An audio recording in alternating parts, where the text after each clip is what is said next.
a la Facultad de Ciencias Políticas y Sociología, y también quiero destacar el gran trabajo que durante años está realizando en concreto Guadalupe Martínez Fuentes.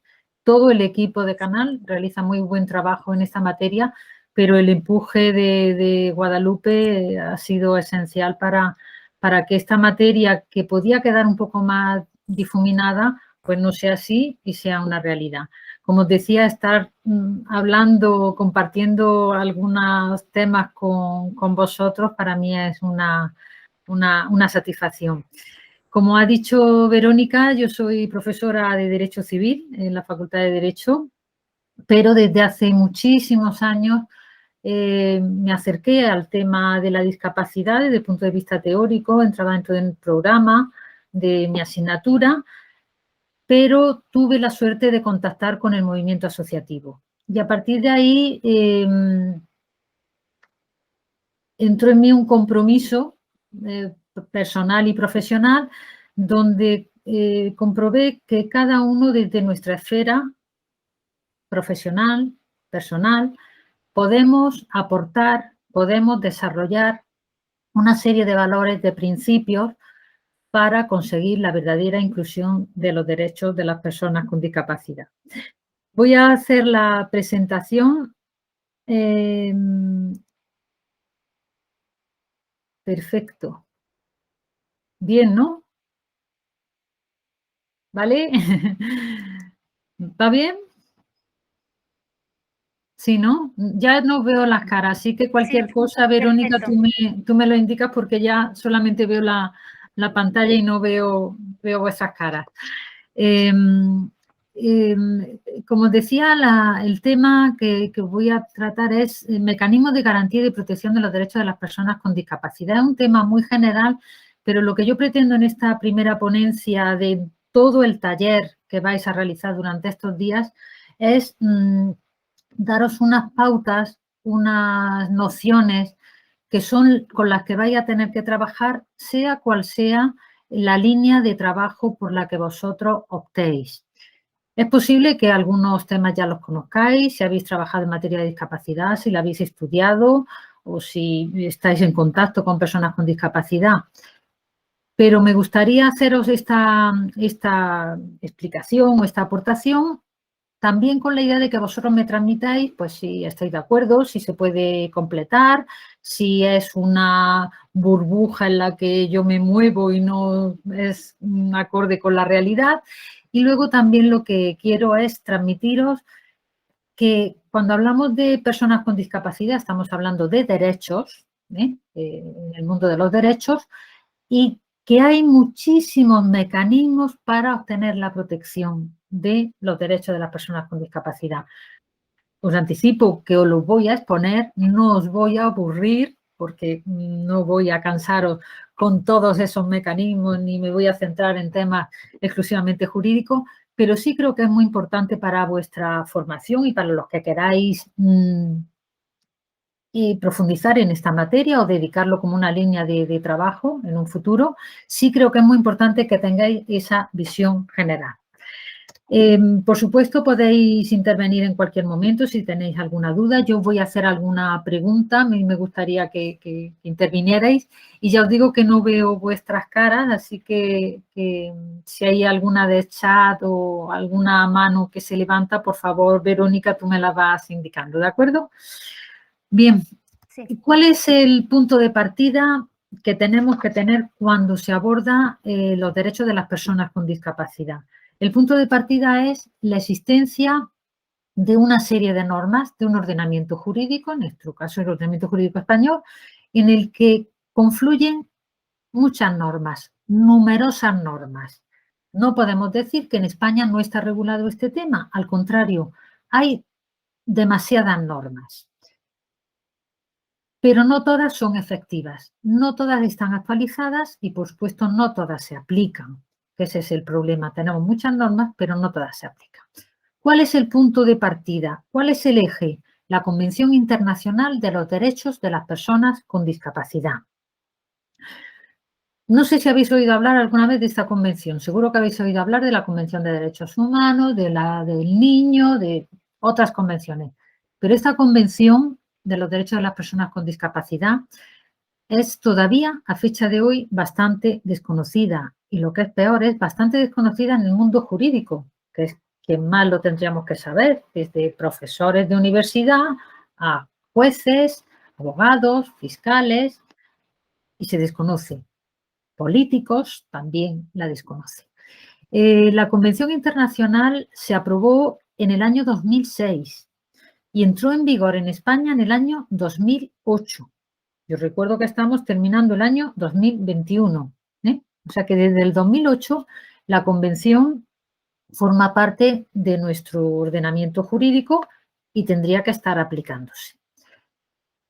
Ahora, a continuación, hablaré un poquito de la Convención para que tengáis unas nociones básicas.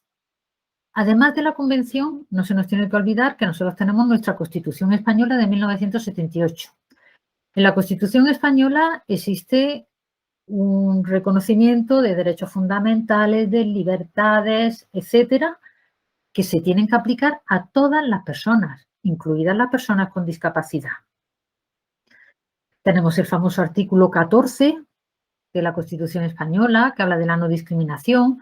Tenemos el artículo 49 de la Constitución, que aunque habla de disminuido, se está refiriendo a las personas con discapacidad y se habla de su protección, etcétera. Es decir, tenemos ahí una serie de normas de preceptos constitucionales que informan, como sabéis, todo el ordenamiento jurídico. A partir de ahí, pues existen, como digo, muchísimas leyes y con ocasión de la aprobación de la Convención se determinó que no teníamos una norma específica en materia de discapacidad y se elaboró la Ley General de los Derechos de las Personas con Discapacidad en el año 2013. Esta Ley General es muy extensa, pero es necesaria porque es la que contempla las directrices de esa protección de los derechos de las personas con discapacidad. Otra norma a la que me tengo que referir porque tenéis que conocerla es una ley que ha entrado en vigor el 3 de septiembre de este año, del año 2021.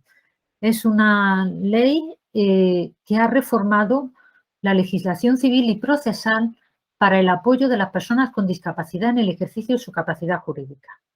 Con esta ley 8/2021, que digo, entró en vigor el 3 de septiembre de este año, se han reformado 9 leyes fundamentales, como son Código Civil, Código Penal, Ley de Enjuiciamiento Civil, Ley de Registro Civil, Código de Comercio, Ley del Notariado, la Ley de Protección de Patrimonio de Personas con Discapacidad, la Ley Hipotecaria, y creo que he dicho todas. Pero se han reformado, como veis, leyes esenciales en nuestro ordenamiento jurídico. ¿Para qué? Pues para un tema que ha supuesto una gran reforma en nuestro ordenamiento jurídico y es pasar del sistema de representación de las personas en el ejercicio de sus derechos al sistema de apoyos. Ya no va a existir la tutela como institución para representar a las personas con discapacidad, porque la representación se va a reducir a casos muy excepcionales. Ahora el concepto es apoyar a la persona para lograr la máxima autonomía de la persona con discapacidad. Lo dejo ahí apuntado y me ofrezco a cuando queráis tener una sesión y hablaros expresamente de esta idea del sistema de apoyos y de la derogación de las normas que venían a establecer la representación de las personas con discapacidad, es decir, suplirlas. Eso, como digo, ha quedado derogado, aunque todavía queda mucho trabajo por hacer. También tenemos que tomar como punto de partida y con ocasión de la Convención la importancia que actualmente tiene la participación de las personas con discapacidad y las organizaciones, es decir, el movimiento asociativo, las entidades que que las representan y que las conforman, la participación en todos los temas. Ya no se trata de que los demás hablen de, establezcan normas, hagan políticas sobre temas de las personas con discapacidad. Eso, por supuesto, es necesario, pero lo más importante es que en toda esa elaboración, toda esa actuación que se hace en nuestro sistema político, en nuestro sistema y en nuestro ordenamiento jurídico, todas esas actuaciones se hagan siempre con la participación de las personas con discapacidad, de las organizaciones, es decir, de la sociedad civil. De ahí que últimamente, en los últimos años, esté cobrando una gran fuerza el movimiento asociativo. Vais a tener ocasión de contactar en estas sesiones con algunas entidades y ya veréis cómo van a transmitir las verdaderas, todo esto que yo estoy diciendo en teoría, que están aquí en las normas, pero ya vais a ver cómo es una realidad y la fuerza que tiene la intervención de las personas con discapacidad. Por eso digo que cualquier actuación que hagáis, cualquier iniciativa que tengáis en materia de discapacidad, inmediatamente debéis contactar con las asociaciones porque son las que de verdad os van a transmitir una realidad, os van a poner en contacto con la existencia de unas reivindicaciones y de unos problemas. También es importante esa toma de conciencia que os apunto. La Convención expresamente establece que se tiene que promover la toma de conciencia. Eso que se dice que es la sensibilización, a mí no me gusta esa palabra, aquí no hay que sensibilizar, aquí hay que ser conscientes de una realidad y actuar. Hay que formarse, hay que informarse y actuar. Eso de sensibilizarnos no es para el mundo profesional. Y la Convención nos habla de la toma de conciencia. Los Estados tienen que hacer y llevar a cabo una serie de actuaciones para que toda la sociedad tome conciencia de todos estos derechos, de todos estos principios que se incorporan en la Convención. En definitiva, el punto de partida que tenemos es que nos movemos en el ámbito de los derechos fundamentales, cada vez que nos refiramos a las personas con discapacidad. Pues bien, os he dicho que la Convención es el punto de referencia, es donde de verdad vamos a encontrar una garantía de los derechos de las personas con discapacidad, donde vamos a tener la principal herramienta de protección de los derechos de las personas con discapacidad. ¿Por qué es importante esta convención? Es el primer tratado del siglo XXI. Ya os digo que se elaboró en el año 2006.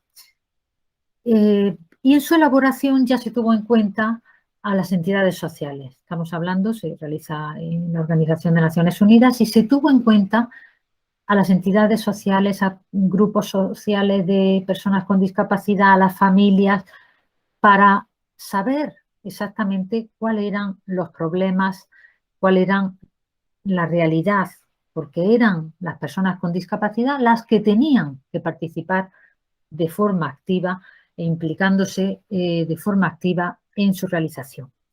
Se planteó si era necesaria una elaboración de una convención específica para las personas con discapacidad.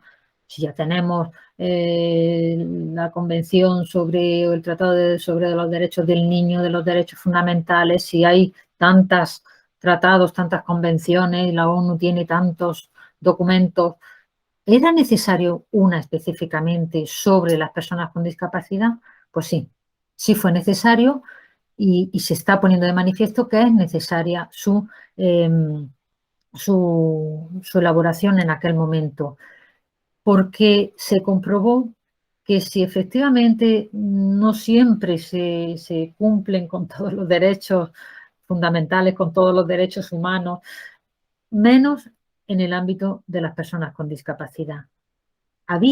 Sigue habiendo, pero sobre todo en aquel momento, había una violación sistemática de los derechos de las personas con discapacidad. Había una ignorancia enorme sobre los derechos de las personas con discapacidad, sobre la existencia de este colectivo y, por lo tanto, el elaborarse de esta manera esta convención, pues supuso que se tomara conciencia de una realidad. Y ya os digo, la convención es del año 2006, entra en vigor en España en el 2008 y luego, si queréis, me decís los que de verdad conocíais la existencia de esta convención y los que no, ¿eh? Luego, si queréis, me lo decís. Pero yo estoy convencida de que la mayoría de las personas que tienen grandes responsabilidades desconocen a fecha de hoy esta norma.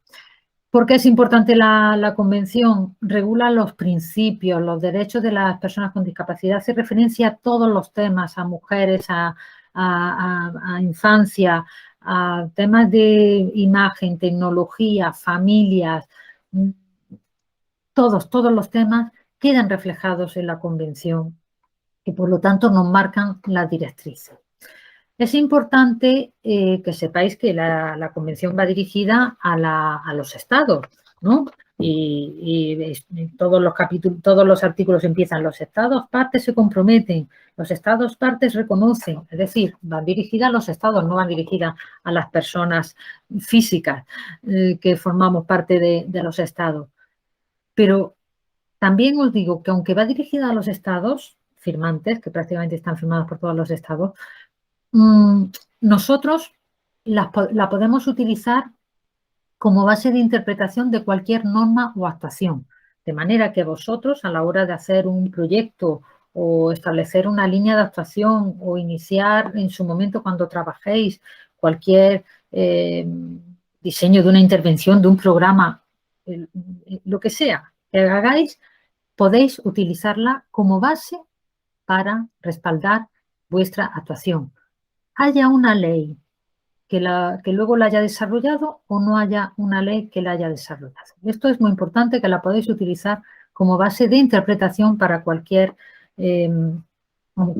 actuación. Tanto es así que el propio Tribunal Supremo, a la hora de redactar algunas sentencias, la ha utilizado como base, ¿no?, de esa sentencia, pero solamente como un carácter es decir, sin haberse aprobado todavía una norma que la desarrollara, la utilizaba utilizando sus principios como argumentos del fallo de la sentencia. Pues bien, la convención forma parte de nuestro ordenamiento jurídico y no hay ninguna duda, y los derechos fundamentales y libertades se aplicarán conforme a la convención, tal y como el artículo 10, apartado 2 de la Constitución española así lo dice. Es importante porque se incorporan numerosas definiciones y conceptos básicos que luego se utilizan con frecuencia y muchas veces pues ni sabemos exactamente cómo o qué significan.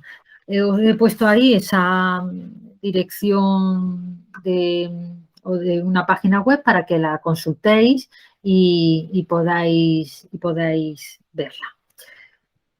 Sigo adelante, ¿vale? Si no me decís nada más. Entre las cuestiones importantes que se introducen con la convención es que introduce el denominado modelo social de discapacidad. El modelo social de discapacidad.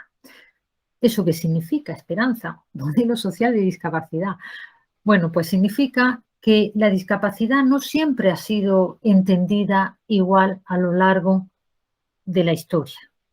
Al contrario, ha habido una gran evolución de cómo se entendía hace siglos la discapacidad a cómo se entiende ahora mismo. ¿Y cómo tenemos que configurar ahora mismo la discapacidad? Pues conforme a ese modelo social que nos marca la Convención y nos dice: así es como ya tienen que actuar todos los estados, en concreto en España, y todas las normas. ¿Qué otro modelo de discapacidad hemos tenido en nuestra historia? Lo voy a resumir mucho. Uno, el denominado modelo de prescindencia o segregador, es el que existía pues hace siglos, en el que la discapacidad se vinculaba a castigo divino, era una maldición, se escondía a las personas con discapacidad. En una familia, si nacía un niño con discapacidad, se escondía o bien le ponían a la niña un lazo muy bonito y poco más.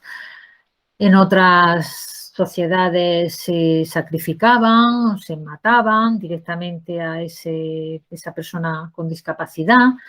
En definitiva, no tenía nada que ver con la dignidad humana. Persona con discapacidad y dignidad eran los dos puntos totalmente opuestos. Por lo tanto, la política que había era de exclusión. Estaban las personas con discapacidad totalmente excluidas de la sociedad.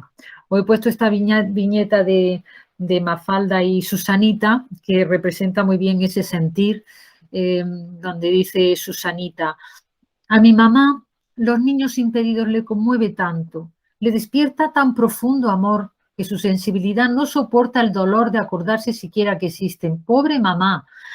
Y decía, contesta Mafalda, y sí, hay mucha gente así bonachona.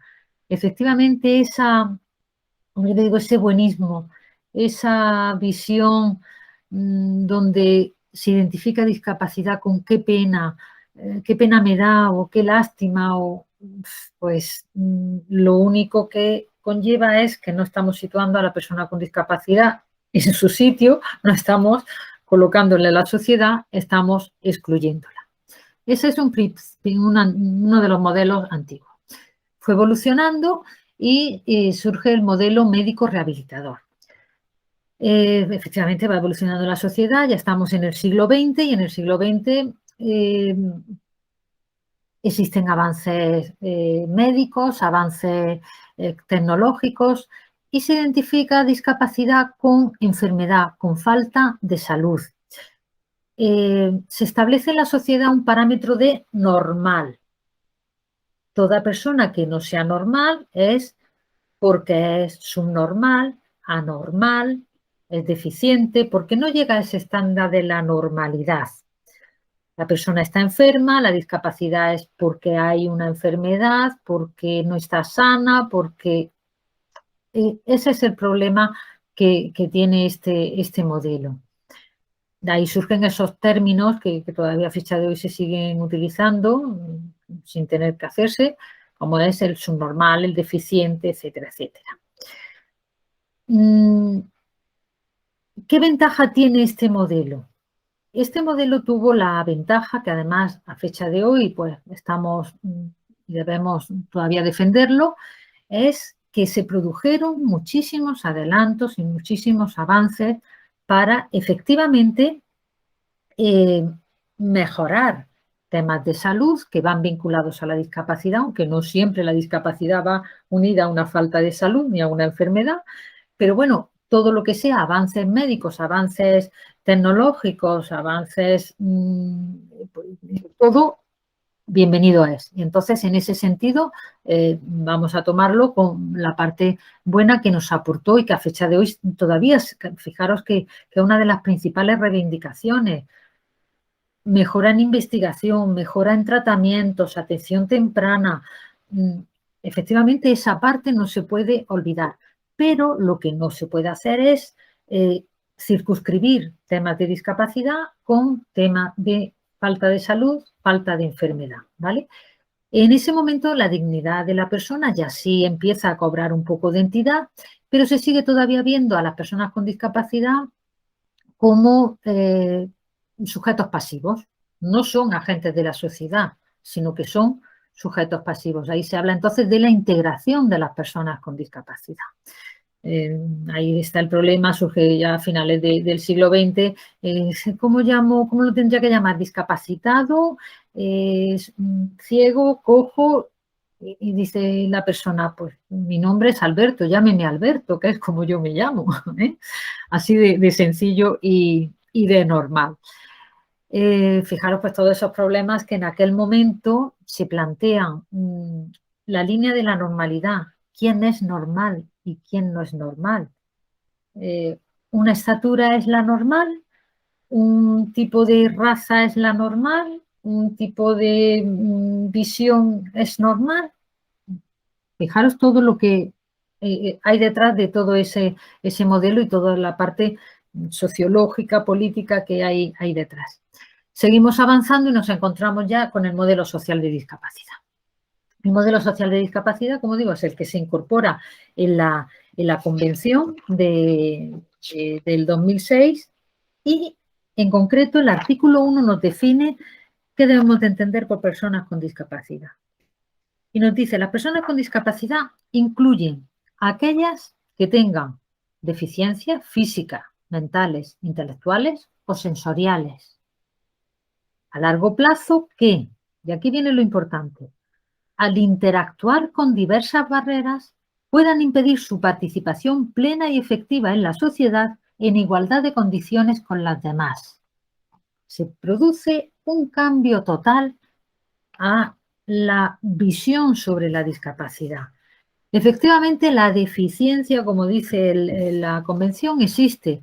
Es decir, la persona que no ve, la que tiene problemas al andar los tiene. Es decir, ese problema o deficiencia existe, no se va a negar. Pero ese no es el gran problema. El problema es que al existir barreras en el entorno, impide, y por eso lo he señalado con esas flechas, impide que la persona pueda participar plena y efectiva en la sociedad, impida su participación plena y efectiva en la sociedad en igualdad de condiciones que las demás.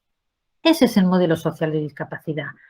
De manera que si se suprimen esas barreras del entorno, se conseguirá la participación plena y efectiva de la persona y entonces suprimimos todas las cuestiones de discriminación. Cuando a lo mejor una persona quiere ir a tomar un café y va en silla de ruedas y se encuentra con varios escalones, ¿cuál es el problema? ¿La discapacidad o los escalones? Porque si esa persona quiere tomarse un café y quiere ir a una cafetería, ¿cuál es el problema? Si quitamos los escalones, pues ya no hay problema, ¿de acuerdo?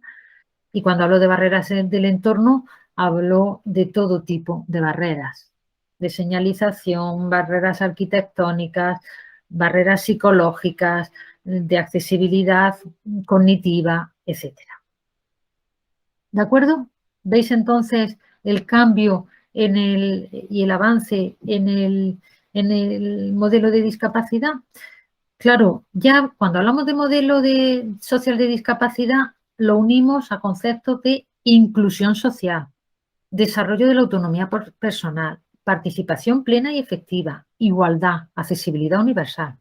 Todos estos conceptos que yo no me voy a detener, me encantaría, pero alargaríamos mucho la sesión, pero que podéis encontrar la definición, por lo pronto, en la Convención. Y luego ya hay muchísimos textos muy interesantes sobre cada uno de ellos.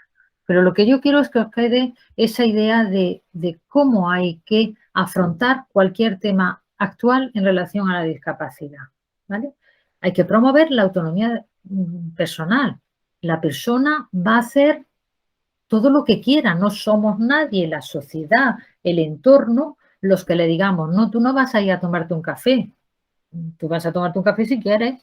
A nadie nos gusta que nos digan no entres a tal sitio, no puedes consultar una página web, no puedes ir al cine porque no está subtitulado, no está audio descrito, no puedes ver esta película, no puedes escuchar música. A nadie nos gusta eso. Pues vamos a trasladar ese esquema y vamos a suprimir barreras para que la persona sencillamente haga lo que quiera hacer y hasta donde pueda hacer. Está esa viñeta de Forges donde dice discapacidad o discapacidad.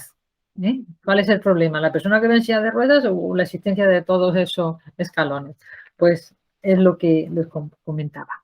Fijaros, estos modelos de discapacidad quedan bien representados en este cuadro. A mí me gusta mucho porque queda de una forma muy visible. Exclusión, segregación, integración e inclusión. Exclusión, donde las personas con discapacidad quedan totalmente excluidas del núcleo social. Segregación, en el que sí se identifica a las personas con discapacidad, pero vamos a dejarlos en una parte. Damos un paso adelante, somos todos muy buenos e integramos a las personas con discapacidad. Vamos a integrarlas en nuestras aulas, vamos a integrarlas en nuestras escuelas, en los puestos de trabajo, pero aparte. Y por último, la inclusión. La inclusión es cuando consigamos que personas con y sin discapacidad, y cuando hablo con discapacidad, todas las discapacidades, puedan participar en igualdad de condiciones. Lógicamente, para lograr esa inclusión hay que trabajar la accesibilidad fundamentalmente, lo que estoy diciendo. Yo no puedo dar una conferencia en un salón si tiene unos escalones, yo no puedo subir a ese estrado, o yo no puedo ir ser alumno con discapacidad si yo no puedo acceder o no me dejan matricularme o luego no me adaptan el material. ¿De acuerdo? Entonces, es fundamental el tema de la inclusión. Pues bien, os hago una pregunta. ¿En qué momento nos encontramos en el año 2021? Vistos esos modelos de discapacidad y vistos esas fases, exclusión, segregación, integración e inclusión. Os he dicho que tenemos nuestra convención, que tenemos normas, muchas normas, donde se habla de la inclusión. Habéis incorporado el concepto de inclusión a este taller. Os pregunto, ¿en qué momento nos encontramos en el año 2021? Me gustaría que me pusierais ejemplos de los distintos modelos de discapacidad. ¿Podéis afirmar, habladme aunque yo no os vea, podemos afirmar a fecha de hoy que ya estamos en el último apartado de verdadera inclusión social? Contestadme, porfa. Yo creo que completamente no. ¿Por qué? No sé, ¿lo identificáis para que al menos sepa que Yo que soy ya os María digo del que no os Mar. veo? ¿Por qué no? Porque, por ejemplo, una persona ciega, si para, por ejemplo, que pudiese estudiar en la misma clase en la que yo estudio, por ejemplo, vamos a poner en el instituto, debería de haber libros adaptados en braille a las personas ciegas y a lo mejor podrían seguir una clase como yo, aunque se les tuviese que adaptar a un examen y eso.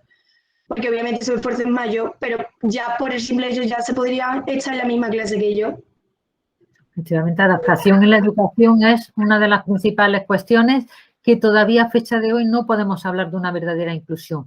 Hay bastante, no vamos a tirar todo por tierra, hay muy buenos profesionales, hay buenos centros educativos, pero no, sigue habiendo una verdadera inclusión. La tasa, en tema de educación, la tasa de abandono escolar de niños, niñas, jóvenes con discapacidad es muy elevada, incluido en la universidad. Y ahí tenemos que entonar todos el mea culpa. Muy bien. A ver, ponerme otro ejemplo. Si estamos en inclusión, estamos en exclusión o pensad. O noticias últimas que hayáis leído, hayáis oído. A ver, yo me voy a meter que no me cuesta mucho hablar y siempre... soy María José, soy de Sociología.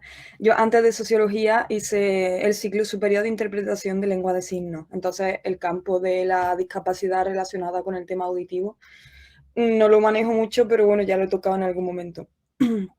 Y bueno, independientemente de eso, pero esa es mi experiencia con todo esto, aparte de algún trabajo suelto en clase. Yo creo que es una cuestión más simbólica que física, sobre todo. Porque física, o sea, adaptar el mundo físico sigue siendo un reto, materialmente hablando, que haya buenos accesos, que haya... Pero sobre todo a nivel simbólico y subjetivo, creo que estamos más a un nivel de integración que de inclusión. Por lo menos esa es mi perspectiva. También he de añadir que yo soy una persona que tiende a la negatividad o al realismo, como yo digo, pero claro, cada persona, ¿no?, lo ve un poco como quiere.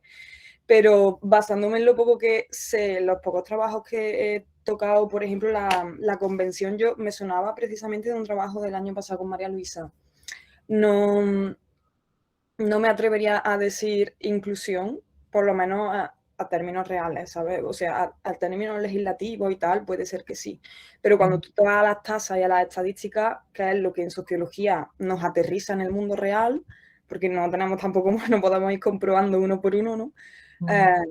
La realidad es una integración que puede estar tomando el camino de la inclusión y que todas estas decisiones legislativas la empujan, ¿no? Y cada vez estamos más cerca, pero yo realmente, y sobre todo con el tema de, por ejemplo, la lengua de signos, es que es muy complejo también ese ámbito porque todo lo que conlleve comunicación lo complejiza todo. Pero aún así, precisamente la novia de mi compañero de piso es una chica sorda y yo soy intérprete de lengua de signos y aún así hay unas barreras insalvables para mí todavía, que yo sé que son salvables, pero por eso digo, si a un acercamiento interaccional de persona con persona todavía, y te estoy hablando de una persona que ha estudiado 2 años, casi 3, de lengua de signos, me cuesta olvidarme de quitarme las gafas, de decir, estoy ante una persona con discapacidad y, joder, que yo estoy dentro de lo que cabe sensibilizada, que me inmiscuyo en estos temas, pues considero que a nivel general todavía es un camino muy largo, sobre todo en el tema de la percepción, de lo de Mafalda, del buenismo, del pobrecito, del no me entiendo, del me da cosa acercarme porque no sé cómo acercarme, el paternalismo, el capacitismo. Sí, efectivamente. Considero que ese es el foco sobre todo de todavía lo que lastra el avance. Pero bueno, estar teniendo todas estas conversaciones y tocarlo cada vez más como un tema transversal y no algo aislado. Sí, sí, es fundamental. Creo que es el camino, el único que tenemos. Sí, sí. Efectivamente, la formación y la información es la clave para seguir avanzando. Muy bien, muchas gracias. ¿Alguna otra intervención que queráis pensar cuando oímos noticias? Hace poco leí una que habían expulsado a una niña con autismo de su centro escolar. No me acuerdo ahora mismo del sitio. Estará en noticia de ayer o antes de ayer reciente. A fecha de hoy, ¿no? Con autismo. O jóvenes con síndrome de Down que no los dejaban entrar en un hotel, ¿os acordáis? En un bar y también lo expulsaron. Eso lo estamos encontrando a fecha de hoy, en el año 2021. Eso es que es directamente exclusión, ¿de acuerdo? Entonces, con mucho que nos queramos poner medallas de muchísimas normas, la realidad es otra. Y las personas, todas dicen, sí, sí, yo estoy muy sensibilizado con estos temas. Yo digo que esa palabra yo es que le tengo bastante manía. Yo estoy muy sensibilizado, pero a la hora de la verdad, ¿qué ocurre? Pues lo que tú has contado, que aún tú conociendo el tema de una forma directa, te das cuenta de que la realidad es otra. Pero eso no significa que seamos pesimistas, ¿eh? Porque hay muchísimos casos de inclusión. Yo siempre digo que la inclusión sí existe. Yo la he conocido, la he vivido, la he trabajado cada vez más, ya os digo, y gracias al movimiento asociativo, el CERMI, Fundación 11, muchísimas fundaciones están ahí y estamos avanzando, con lo cual vamos a ser optimistas. Pero os animo a que estéis alerta en este tema, ¿eh? Incluso cuando estéis, pues ya os digo, a lo mejor en una cafetería o y no pasa nada que digáis, mira, basta con que ponga una rampita, ya puede venir mi amigo en silla de ruedas o ya puede venir esta persona, o basta que cuando organicéis a lo mejor un acto, directamente digáis, mira, aquí tiene que venir un intérprete de lengua de signos para que puedan venir personas con discapacidad auditiva a participar de una conferencia o de un acto, porque es que si no directamente se está excluyendo. Luego también una cosa que os animo, que hago una pequeña cuña, es que vayáis aprendiendo a manejar los documentos en materia de accesibilidad, es decir, hacerlos accesibles.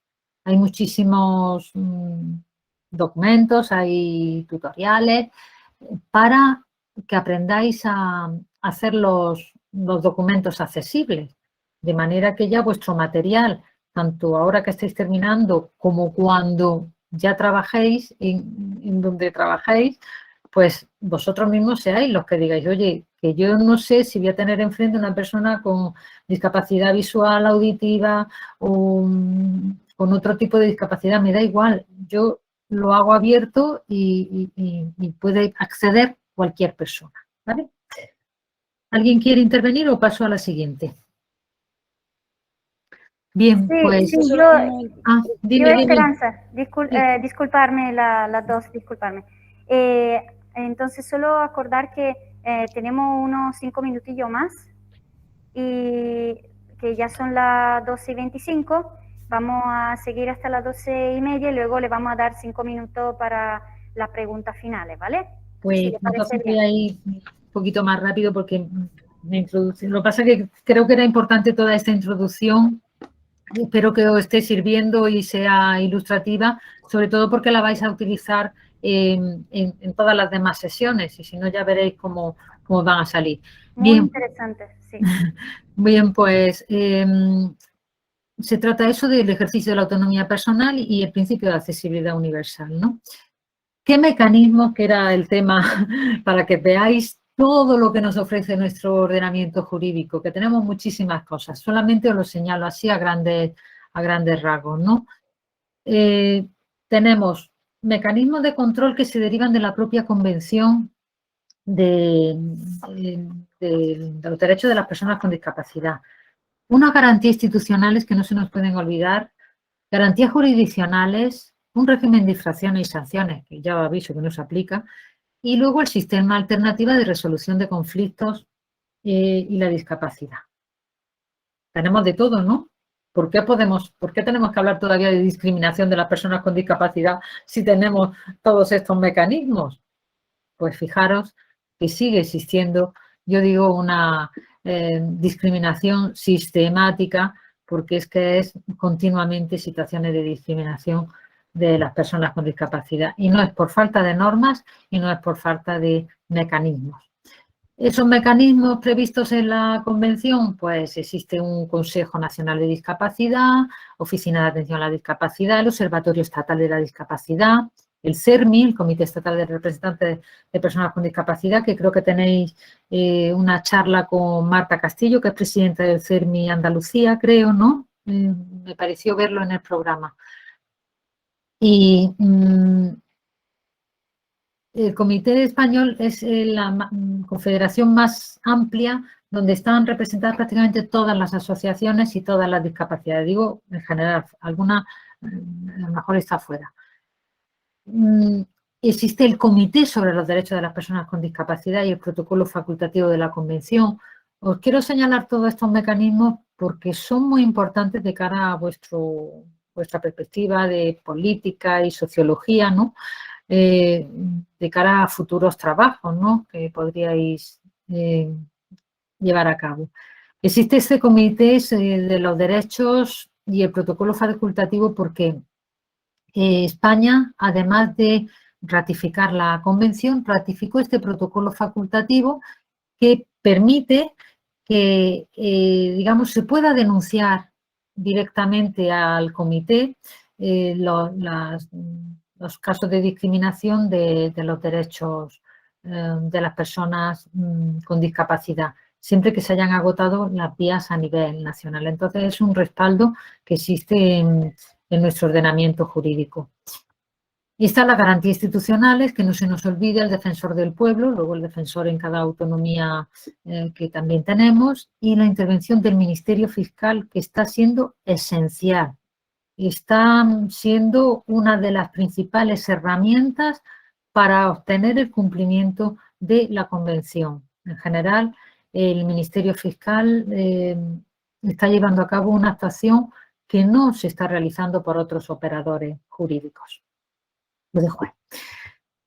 Las garantías jurisdiccionales. Fijaros que es fundamental el derecho a la tutela judicial efectiva, que todas las personas, y no lo reconoce la Constitución, y el acceso a la justicia de las personas con discapacidad, que se reconoce expresamente también en la Convención, ¿no? Con esto me quiero detener brevemente en una cuestión. Fijaros con lo importante que es ese acceso a la justicia. Todavía, a fecha de hoy, tampoco ahí hay plena igualdad. No se accede a la justicia, eso que decimos, pues voy a recurrir, voy a interponer una demanda, voy a interponer una reclamación. ese sencillo gesto de acudir a la justicia para obtener la defensa y nuestra protección, no existe plena igualdad. Expresamente la Convención lo reconoce en el artículo 13, que os animo a que lo leáis, y claro, nos dice que es necesario adaptar el procedimiento sin más, ley de enjuiciamiento civil, ley de enjuiciamiento criminal, todas las normas procesales. Es necesario adaptar los espacios físicos y digitales, acceder, que una persona pueda acceder a un juzgado, que una persona pueda acceder a la documentación que todos buscamos en las páginas web. Si las páginas web no son accesibles, pues no se está llegando. Se está implantando cada vez más el tema de la lectura fácil. Es decir, todo eso hay que hacerlo, se está haciendo, pero hay que hacerlo. Tal es la preocupación en este tema que se han dictado unos principios y directrices internacionales sobre el acceso a la justicia para las personas con discapacidad. También un documento por las Naciones Unidas donde están estos 10 principios. Os animo a que busquéis este documento. Aquí lo tenéis un poquito más detallado, ¿no?, en la página. Luego el PowerPoint, si queréis, se lo paso a Verónica y ella os lo pasa, ¿de acuerdo? Para que lo veáis cómo nos están diciendo, oye, que no lo estáis haciendo bien, que las personas con discapacidad no acceden a la justicia en plena igualdad, que hay que realizar todo esto que os estamos diciendo y que no se hace. ¿Tan complicado es modificar las normas de procedimiento de cada estado? Pues sí, es complicado, pero es que para mí es esencial. Es decir, se están haciendo reformas en otros muchos temas, está habiendo preocupación de otros temas y no me voy a entrar porque no quiero abrir debates inútiles, pero hasta que todas las personas no seamos de verdad iguales, nuestro sistema falla. Aquí os lo digo para que lo busquéis. Este régimen de infracciones y sanciones está contemplado en las normas, pero no está todavía desarrollado y bueno, quedaría en tema eso de sanciones de carácter administrativo, pues multas, pero que vendría bien en el momento que hay locales que no son accesibles, que hay todavía los portales que se tenían que haber modificado los accesos en todas las viviendas, eso se tenía que haber modificado desde el 2017, por ley. Y la mayoría están todavía sin modificarse esos escalones para entrar en un portal o esas escaleras o falta de ascensores, ¿no? Y el sistema alternativo, pues que no se nos olvide que está el arbitraje, que está la mediación y las personas con discapacidad tienen que estar ahí. Concluyo. Fundamental, esencial, la capacitación o la especialización. Es decir, todos los profesionales tienen que estar capacitados en temas de discapacidad. Tienen que existir especialización también en temas de discapacidad. Por supuesto, todos los operadores jurídicos, abogados, jueces, fiscales, profesores de universidad de derecho, todos los operadores jurídicos, que son los que luego van a conseguir que salgan adelante esos temas que os estoy diciendo. Pero luego todos los demás profesionales, psicólogos, médicos forenses, miembros de las fuerzas y cuerpos de seguridad. Hasta es así que la ley esta que os he dicho que ha entrado en vigor el 3 de septiembre, la ley 8 de 2021, le ha dedicado la disposición, he puesto final segunda, no es la disposición adicional segunda, no es final, disposición adicional segunda. Expresamente a la formación en medidas de apoyo a las personas con discapacidad para el ejercicio de su capacidad jurídica. Nos dice que el Ministerio de Justicia, el Ministerio de Interior, las comunidades autónomas, etcétera, etcétera, asegurarán una formación general y específica en estos temas en cursos de formación de jueces, magistrados, fiscales, letrados, funcionarios, etcétera. Por lo tanto, es que es necesaria la formación general y la especialización. Esta ley se centra en los operadores jurídicos y en todas las profesiones que entran en conexión, pero es que lo traslado, por ejemplo, a vuestra materia.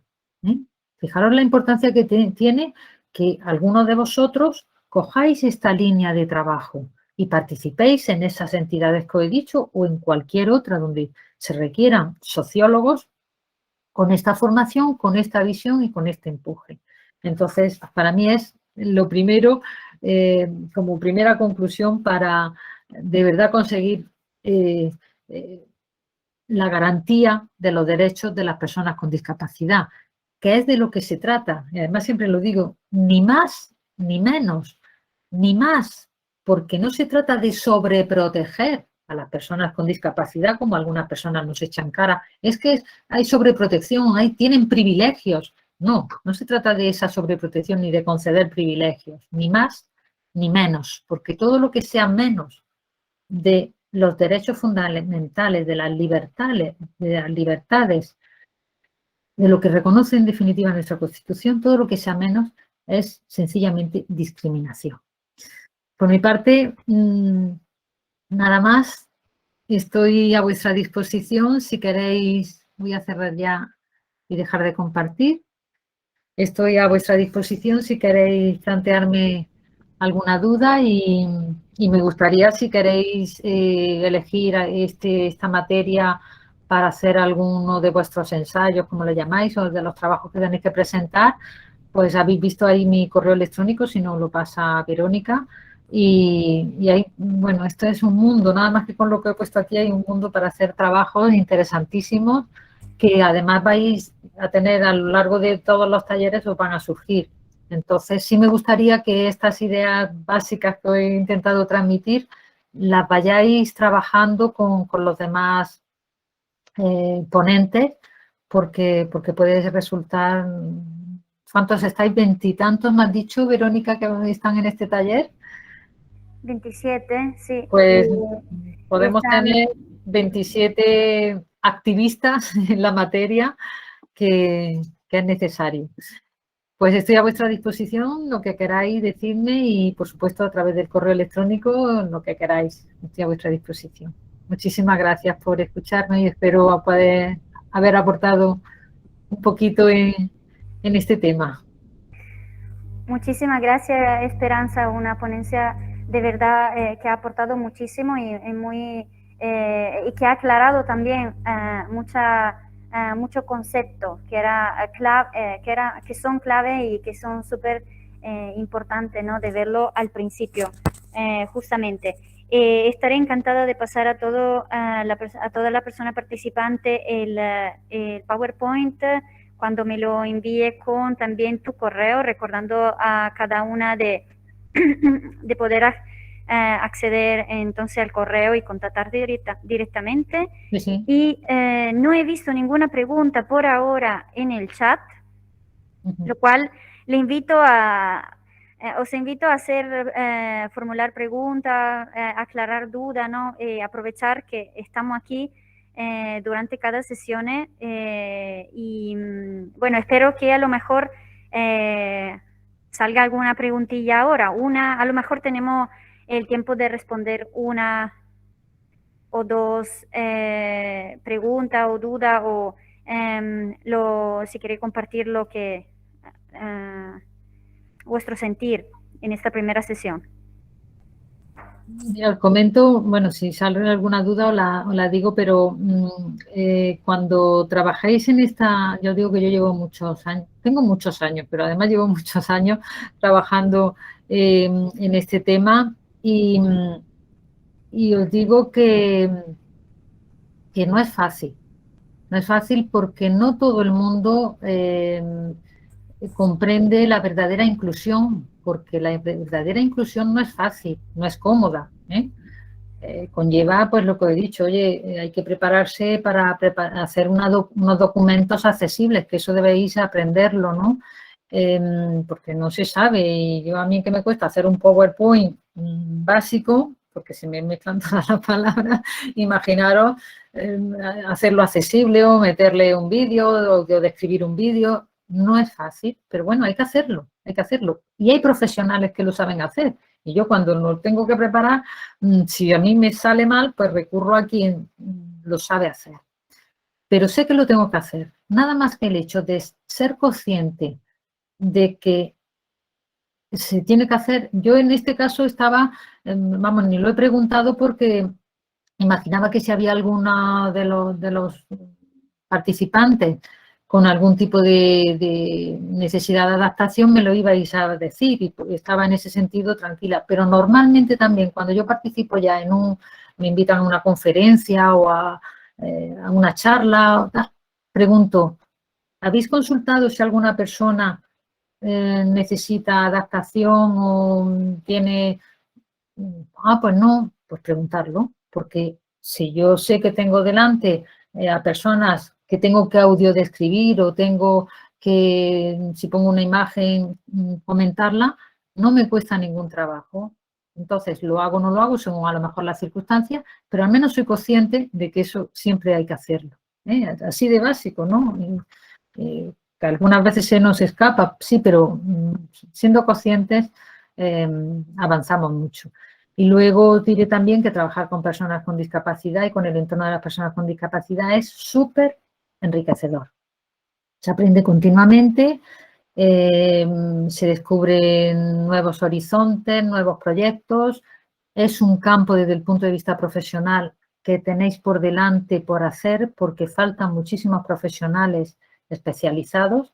Así que ahora que hay tanta masificación en muchos entornos, os digo que esta es una línea que tenéis ahí por delante para hacerlo.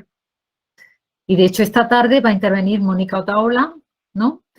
Y Mónica Otaola fue, si tengo tiempo me gustaría entrar, al menos para saludarla, ¿vale?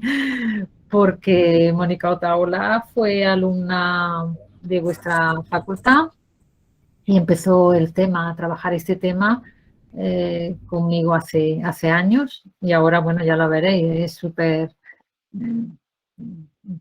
reivindicativa, activista, todo lo que ya veréis el empuje con el que habla, pero una mujer súper implicada y bueno, descubrió que esta es una línea y se está especializando en esta línea. O sea que os lo digo también para que veáis que tenéis ahí un futuro profesional muy, muy interesante. Ya me callo, que hablo mucho. No, básicamente, pues extender la invitación obviamente también a ti, Esperanza, y recordarle entonces que la sesión es esta tarde a las 6:30, de 6:30 a 7:30, y con Mónica Otaola vamos a ver evaluación de la estrategia de la Unión Europea 2010, 2020, 2021, 2031 para las personas con discapacidad. Así que nada más por ahora. Entonces os saludo a todo el mundo, nos vemos esta tarde y que pase una buena tarde, ¿vale? Encantada de haberos conocido y coincidimos en otro momento. Estoy a vuestra disposición. Muchas gracias por escucharme. Gracias por todo. Nos vemos pronto. Muchísimas gracias, Esperanza, por todo. Vale, gracias a todos. Hasta luego. Adiós.